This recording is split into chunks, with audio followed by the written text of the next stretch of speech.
Transformers War for Cybertron Kingdom Wave 4 and their deluxes have slowly started to appear in actual retail and into the hands of fans. More specifically in Chile and in the Philippines, people have found sightings of this product in stores now and have been cracking them open and enjoying the product and taking some awesome images. But the discussion we're going to have today, and it seems to be an ongoing thing both on the podcast and on my Twitter, is those peel to reveal Golden Disc Destiny trading cards.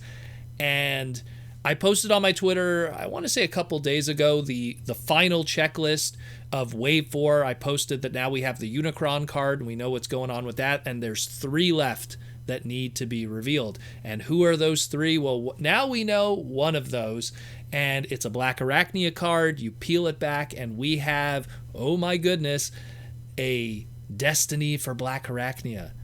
She becomes Darkarachnia, and it says Darkarachnia becomes a Herald of Unicron. So, some people might not understand what's going on here, so I'll break it down for them. Obviously, more veteran fans know what's happening here. So, essentially, it's a color scheme that was taken from the Beast Wars episodes Part 1 and 2. The Trigger, Part 1 and 2, specifically from Season 1, where she was powered up by that VOC vessel, the Brigadon. And yeah, she got that that grayish silver kind of color scheme with the red eyes. What's kind of disappointing, people were pointing out, it's so lazy how it's just doing the same thing like Dinobot, but they didn't really even bother to give her armor. The thing that I find lazy is that the art that they used is the art that came from the Wave 2 Blackarachnia Destiny, where she becomes the leader of the Predacons. And she also has the staff and everything. They literally just took that art, and I'm going to show it here in the podcast segment on the bottom. They literally just took that art. They cropped out everything in the background and then put the Unicron grid reformatting background and kept her little staff accessory there. And yeah, and gave her that silver color scheme from the Beast Wars Season 1 episode. It's interesting. I mean, hey, I appreciate any kinds of new little material. Does it make much sense? Not really. I mean, the thing is, too, like, for years, people have been trying to make connections between the VOC and Unicron, and it's pretty much been established now up to this point that the VOC and Unicron are 2 separate entities completely. If anything, the VOC only uses Unicron's image by scanning the Maximals and learning of him for the first time, where, Unicron himself would never use anything related to the VOC. I mean, yeah, there's some crossover and people are going, oh, well, there was the Dark Nova story and the Battlestar stuff, and it, was retconned into the VOC, and because it's the VOC and it used, Unicron's image in the past, and there's all kinds of deep, weird lore going on. But at the end of the day, the people who probably wrote this had no idea about any of that.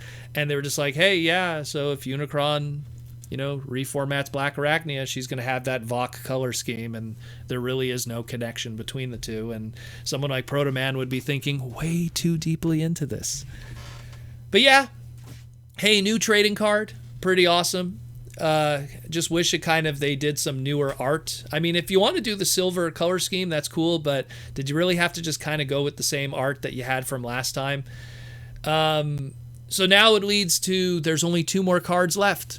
Only two more cards left that could be revealed. So Dinobot got 3 destinies. The Ark got 3 destinies. Now Blackarachnia has 3 destinies. Unicron is just the standalone one, I guess. So that leaves Optimus Prime and Generation 1 Megatron. And there's 2 cards left. So it's probably going to be a final destiny for Optimus and a final destiny for Megatron. At least that's what I think. I mean, they might introduce another character into this, but I think it's either Optimus or Megatron for this very final wave, and we'll see what happens. So I wonder what it's going to be. And I'll update the checklist on my Twitter so you could check it out.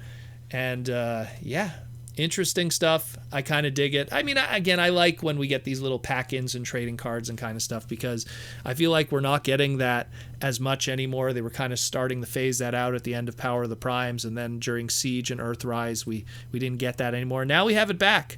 So It's a nice little twist, little extra, little piece of micro-fiction that we get to dig into.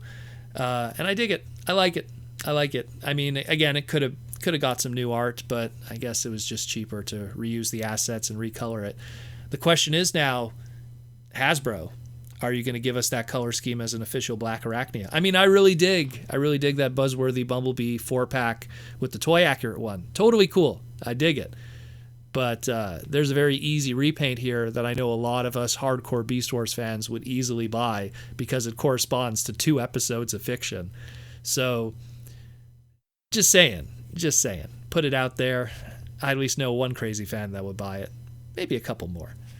But let me know what you think about this. And, I mean, who are those last 2 Destinies? That's the one I'm really wondering. And then we'll finish the 16 that Hasbro promised more than 2 years ago at this point. I'm very curious. Let's find out, and let me know what you think.